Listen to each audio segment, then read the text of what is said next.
नमस्कार, मैं हूं आपका दोस्त विजय विद्रोही और आप देख रहे हैं हमारा खास कार्यक्रम विजय फैक्टर।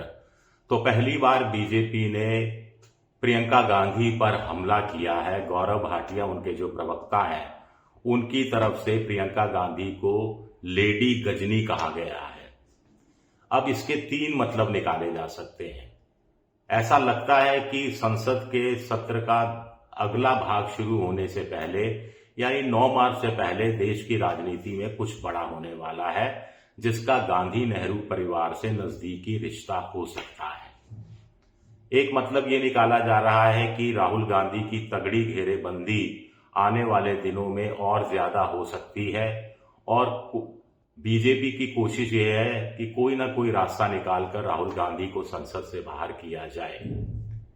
दूसरा एक और मतलब ये निकाला जा सकता है कि जिस ढंग से राहुल गांधी प्रधानमंत्री को कॉम्प्रोमाइजिंग प्राइम मिनिस्टर बता रहे हैं, व्यक्तिगत हमले कर रहे हैं कि आंख में डर दिखाई देता है, सरेंडर हो गए हैं नरेंद्र, फिर ये भी कह रहे हैं कि नींद नहीं आती, सपने में भी ट्रंप आते हैं, हिम्मत है तो ट्रंप के साथ जो डील है उसको रीनेगोशिएट करके बताएं। उसके बाद बीजेपी को लगता है कि अब बहुत हुआ, अब गांधी नेहरू परिवार को पूरा एक साथ लपेट लेना है। सिर्फ एलओपी राहुल गांधी पर हमले करने से या कांग्रेस को निशाने पर लेने से काम नहीं चलेगा। राहुल गांधी व्यक्तिगत हमला प्रधानमंत्री मोदी पर कर रहे हैं, तो राहुल गांधी, प्रियंका गांधी, सोनिया गांधी, राजीव गांधी, इंदिरा गांधी, पंडित नेहरू, सब पर व्यक्तिगत हमले करने हैं, जिसकी शुरुआत निशिकांत दुबे ने तो संसद में ही कर दी थी। गिरिराज सिंह ने भी का साथ दिया था। जब तस्वीरें आ गई थी, पुरानी किताबों का जिक्र हो गया था। लगता है कि बीजेपी अब उसी दिशा की तरफ आगे बढ़ना चाहती है। बीजेपी को ये अच्छी तरह पता है कि राहुल गांधी झुकने वाले नहीं हैं और अगर राहुल गांधी को फिर संसद से बाहर निकालने की कोशिश हुई तो प्रियंका गांधी कमान संभाल लेंगी और जनता में भी इसका गलत मैसेज जाएगा। तो एक साथ पूरे भाई बहन दोनों को डिस्क्रेडिट करने की कोशिश की जाए। क्या ऐसा है, इस पर आगे बात करेंगे, लेकिन पहले आपके दिमाग में भी उत्सुकता होगी ये जानने की कि गौरव भाटिया ने आखिर किस संदर्भ में प्रियंका गांधी को लेडी गजनी कहा। दरअसल प्रधानमंत्री को इजराइल की संसद के अंदर भाषण देना था। भाषण वो दे चुके और जैसा प्रियंका गांधी ने सुझाव दिया था या आग्रह किया था, उस पर अमल भी नहीं किया, अमल भी नहीं करना था। प्रियंका गांधी ने कहा कि वो उम्मीद करती हैं कि प्रधानमंत्री नरेंद्र मोदी जब इजराइल की संसद को संबोधित करेंगे तो गजा के अंदर जो इजराइल की सेना की तरफ से अत्याचार किया गया, जो 68,000 के आसपास लोग मार दिए गए, महिलाएं शामिल थी, दुधमुहे बच्चे शामिल थे, जो रेड क्रॉस की राहत सामग्री को इजराइल ने ट्रकों को, पानी की बोतलों को, जीवन रक्षक दवाओं को पहुंचने नहीं दिया, उस नरसंहार जीनोसाइड का जिक्र भी प्रधानमंत्री को करना चाहिए।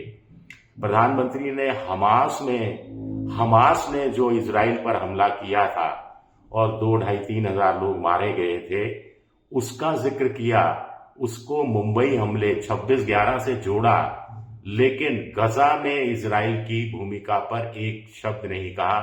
उल्टा ये कहा कि गजा पीस प्लान से सबका फायदा होगा, फिलिस्तीन का भी फायदा होगा।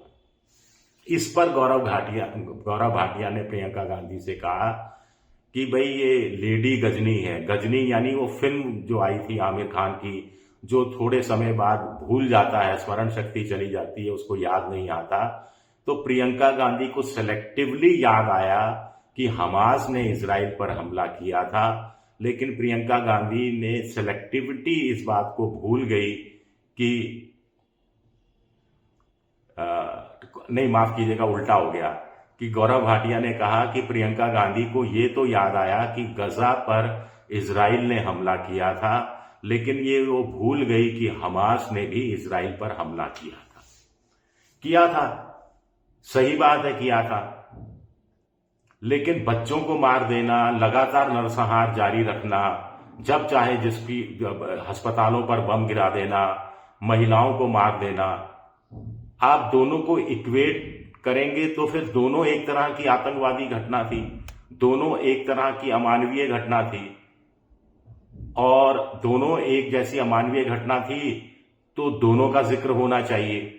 खैर, कुछ लोग इसको महमूद गजनी से जोड़कर देख रहे हैं, जिसने भारत पर 17 बार हमला किया था और भारत को लूटा था, सोमनाथ मंदिर को खास तौर से लूटा था।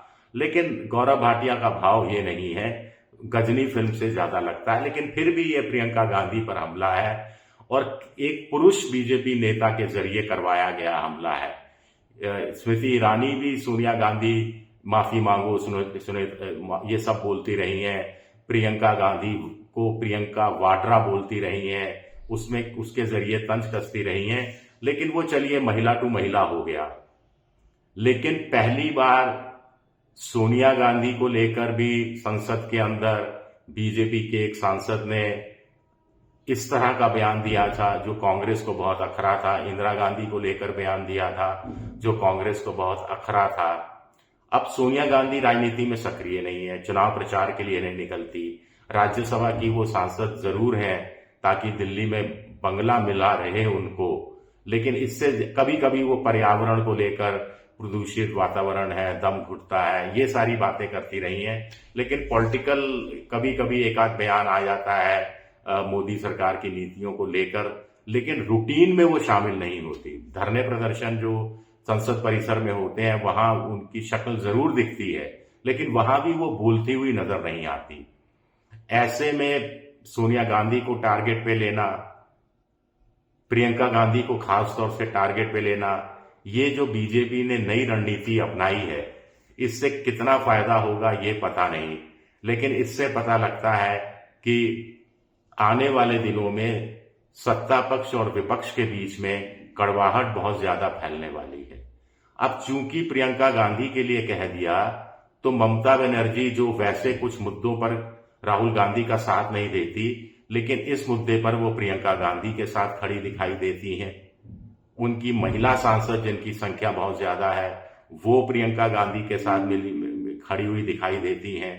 और इससे ज्यादा आपको बता दूं कि सबको पता है कि लोकसभा अध्यक्ष की तरफ से भी कांग्रेस की चंद महिला सांसदों को भी आरोप के घेरे में लिया गया था कि ये कुछ अप्रत्याशित कर सकती हैं प्रधानमंत्री के साथ जब वो सदन में आएंगे। इसीलिए प्रधानमंत्री को आगाह किया गया था कि वो नहीं आए। तब भी महिलाएं टारगेट पे थी। एक तरफ महिला से वोट मांगना, महिला वोटरों के कारण सत्ता में आना, महिलाओं से जुड़ी हुई योजनाओं का प्रचार प्रसार खुल के करना, और दूसरी तरफ प्रियंका गांधी पर हमला करना। कोई बड़ी इसके पीछे खेल है, कोई राज छुपा हुआ है कुछ। मैं फिर कह रहा हूं, मुझे तो कम से कम लग रहा है कि कुछ भारतीय राजनीति में कुछ घटने वाला है। हो सकता है एप्स्टीन फाइल्स के कुछ नए राज ही खुलने वाले हो और उसके असर को अभी से बेअसर करने के लिए इस तरह की कार्रवाई की जा रही हो। कुछ ना कुछ जरूर होने वाला है। शुक्रिया मेरा वीडियो देखने के लिए।